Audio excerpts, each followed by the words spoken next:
एक बार प्रेम से बोलेंगे ओम नमो भगवते वासुदेवाय। देखिए मित्रों, श्री रामचंद्र डोंगरे जी महाराज की ये भागवत है, भागवत रहस्य, उनकी कथा प्रवचन है। इस भागवत रहस्य नामक पुस्तक में श्रीमद् भागवत महापुराण का महात्म्य जानेंगे। महात्म्य क्या होता है? किसी ग्रंथ के विषय में संपूर्ण जानकारी होती है, जिसमें बताया जाता है कि उसके पठन पाठन से क्या क्या फायदे होने वाले हैं, क्या क्या लाभ होंगे, ग्रंथ की उत्पत्ति कैसे हुई थी, ग्रंथ में क्या क्या वर्ण है, क्या क्या संवाद है। तो बेसिक चीज़ें आपको किसी भी ग्रंथ का महात्म्य पढ़ेंगे तो समझ में आपको आ जाएंगी।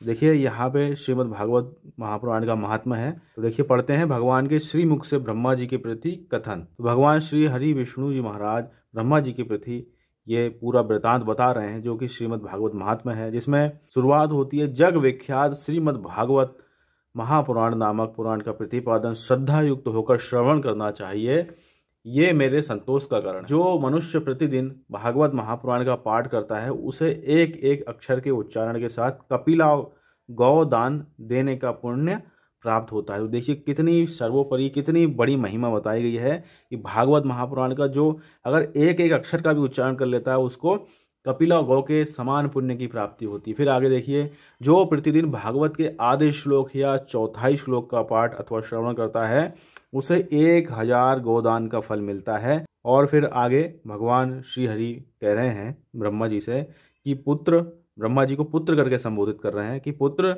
जो मनुष्य प्रतिदिन पवित्र चित्त होकर भागवत के एक श्लोक का पाठ करता है वह 18 पुराणों के पाठ का फल पा लेता है। तो यहाँ पे देखिए, अगर भागवत महापुराण के एक श्लोक का भी अगर पाठ होता है तो 18 पुराणों के पाठ करने का फल प्राप्त हो जाता है। फिर आगे देखिए, यहाँ नित्य मेरी कथा होती है, वहाँ विष्णु पार्षद प्रहलाद आदि विद्यमान रहते हैं। जो मनुष्य सदा मेरे भागवत शास्त्र की पूजा करते हैं वे कली के अधिकार से अलग हैं, उन पर कली का वश नहीं चलता। कली मतलब कलयुग का वश नहीं चलता। जो मानव अपने घर में वैष्णव शास्त्रों की पूजा करते हैं वे सब पापों से मुक्त होकर देवताओं द्वारा पूजे जाते हैं। तो देखिए बहुत ही बड़ी महिमा बताई गई है यहाँ पे। और आगे देखिए, जो कलयुग में अपने घर के भीतर प्रतिदिन भागवत शास्त्र की पूजा करते हैं वे कली के निडर होकर ताल ठोंकते और उछलते कूदते हैं, मैं उन पर अत्यंत प्रसन्न होता हूँ। फिर आगे कह रहे हैं भगवान श्री हरि विष्णु के पुत्र, पुत्र मतलब ब्रह्मा जी से कह रहे हैं पुत्र, मनुष्य जितने दिनों तक अपने घर में भागवत शास्त्र रखता है उतने समय तक उसके पितर दूध, घी, मधु और मीठा जल पीते हैं। यानी कितनी बड़ी महिमा बताई है भगवान ने कि अगर जिनके घर में भागवत महापुराण रहता है तो उनके घर में अगर खाली पुस्तक ही है भागवत महापुराण की तो उनके पितर उतने समय तक दूध, घी, मधु और मीठा जल पीते हैं। तो इसलिए जो है धर्मशास्त्र घर में अवश्य रखिए।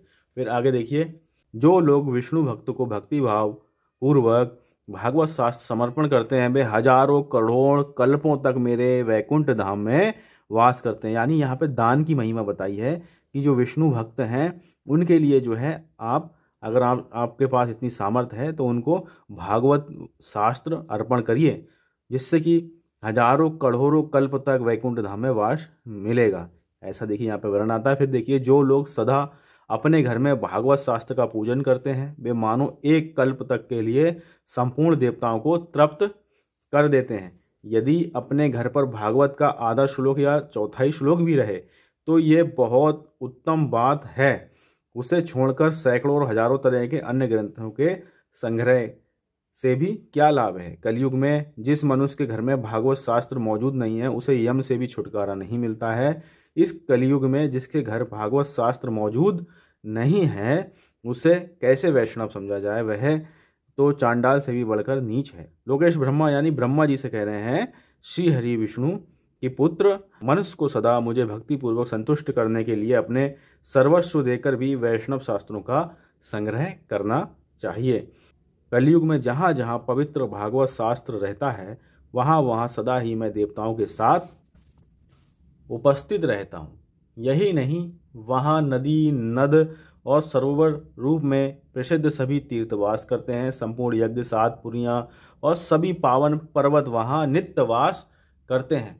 लोकेश यानी ब्रह्मा जी से कह रहे हैं, लोकेश यश, धर्म और विजय के लिए तथा पाप क्षय और मोक्ष की प्राप्ति के लिए धर्मात्मा मनुष्य को सदा ही मेरे भागवत शास्त्र का श्रवण करना चाहिए। ये पावन पुराण श्रीमद् भागवत आयु, आरोग्य और पुष्टि को देने वाला है।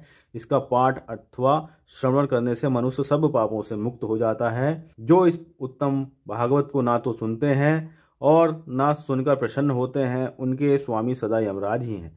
वे सदा ही यमराज के बस में रहते हैं। ये मैं सत्य सत्य कह रहा हूँ। पुत्र, जो मनुष्य सदा ही विशेषतः एकादशी को भागवत सुनने नहीं जाता, उससे बढ़कर पापी कोई नहीं। और फिर देखिए आगे, जिसके घर में एक श्लोक, आधा श्लोक अथवा श्लोक का एक ही चरण लिखा रहता है, उसके घर में मैं निवास करता हूँ। मनुष्य के लिए संपूर्ण पुण्य आश्रमों की यात्रा या संपूर्ण तीर्थों में स्नान करना भी वैसा पवित्र कारक नहीं है जैसा श्रीमद् भागवत है। चतुर्मुख, जहाँ जहाँ भागवत की कथा होती है वहाँ वहाँ मैं उसी प्रकार जाता हूँ जैसे पुत्र वत्सला गौ अपने बछड़े के पीछे पीछे जाती है। जो मेरी कथा कहता है, जो सदा उसे सुनने में लगा रहता है तथा जो मेरी कथा से मन ही मन प्रसन्न होता है, उस मनुष्य का मैं कभी त्याग नहीं करता। यहाँ पे देखिए भगवान की दया है मनुष्य के प्रति, जो ब्रह्मा जी से कह रहे हैं श्री हरि नारायण कि पुत्र, जैसे गाय बछड़े के पीछे पीछे जाती है, वैसे ही जिनके घर में भागवत की कथा होती है उनके पीछे पीछे मैं उसी प्रकार जाता हूँ। और जहाँ कथा होती है, जो कथा को सुनते हैं और जो कथा को सुनते सुनते मन में प्रसन्न होते हैं, मैं उस मनुष्य का कभी भी त्याग नहीं करता हूँ। तो बहुत ही सुंदर यहाँ पे बात लिखी है। फिर देखिए श्री हरि भगवान विष्णु कह रहे हैं ब्रह्मा जी से कि पुत्र, जो परम पुण्यमय श्रीमद् भागवत शास्त्र को देखकर अपने आसन से उठकर खड़ा नहीं हो जाता, उसका 1 वर्ष का पुण्य नष्ट हो जाता है। तो देखिए यहाँ पे कुछ नियम भी हैं कि जैसे ही आपके सामने अगर भागवत महापुराण शास्त्र आपको नज़र आता है तो आपको उनके सम्मान में खड़ा हो जाना चाहिए और आदर से नमस्कार आदि करना अत्यंत आवश्यक है, वरना पुण्य क्षय होता है, ऐसा यहाँ पे वर्णन है। फिर देखिए आगे, जो श्रीमद् भागवत पुराण को देखकर खड़ा होने और प्रणाम करने आदि के द्वारा उसका सम्मान करता है, उस मनुष्य को देखकर मुझे अनुपम आनंद मिलता है। तो देखिए यहाँ पे सम्मान करना और ना करना दोनों के मतलब और अर्थ बताए गए हैं। फिर आगे देखिए, जो श्रीमद् भागवत को दूर से ही देखकर उसके सम्मुख जाता है, वह एक एक पग पर अश्वमेध यज्ञ के पुण्य को प्राप्त करता है, इसमें तनिक भी संदेह नहीं है। जो मानव खड़ा होकर श्रीमद् भागवत को प्रणाम करता है, उसे मैं धन, स्त्री, पुत्र और अपनी भक्ति प्रदान करता हूँ। हे पुत्र ब्रह्मा जी, जो लोग महाराजोचित सामग्रियों से युक्त होकर भक्तिपूर्वक श्रीमद् भागवत की कथा सुनते हैं, मैं उनके वशीभूत हो जाता हूँ।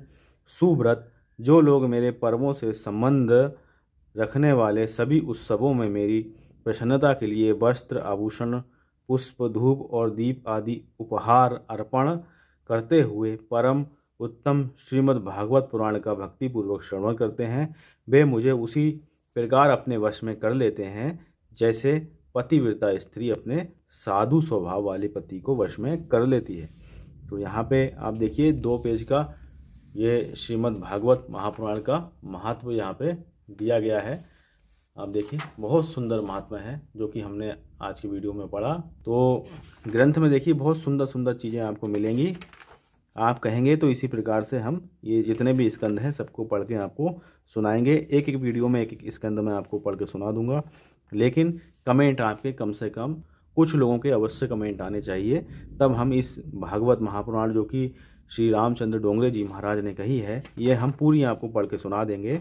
जैसे कि आप देख पा रहे हैं भागवत का उद्देश्य और उसका महात्म्य है, 21 अध्याय हैं, एक ही वीडियो में कर दूंगा। फिर आगे प्रथम स्कंद है और द्वितीय, तृतीय, चतुर्थ, पंचम, इस प्रकार से आप देखेंगे। तो जैसे 12 स्कंद भागवत में है, उसी प्रकार यहाँ पे 12 स्कंद का कथा रूप में डोंगरे जी महाराज ने ये पूरा वर्णन किया है। तो ये 12 वीडियो यहाँ पे बनेंगे पूरे स्कंद के। अगर आप कहेंगे तो आगे हम प्रयास करेंगे, अन्यथा हम स्वयं ही अपना स्वाध्याय करते रहेंगे। तो मित्रों, उम्मीद है आपको कुछ लाभ प्राप्त हुआ होगा इस कथा के माध्यम से। मिलते हैं और किसी ज्ञानवर्धक वीडियो के साथ में। ख्याल रखिएगा अपना, एक बार प्रेम से बोल दीजिए ओम नमो भगवते वासुदेवाय।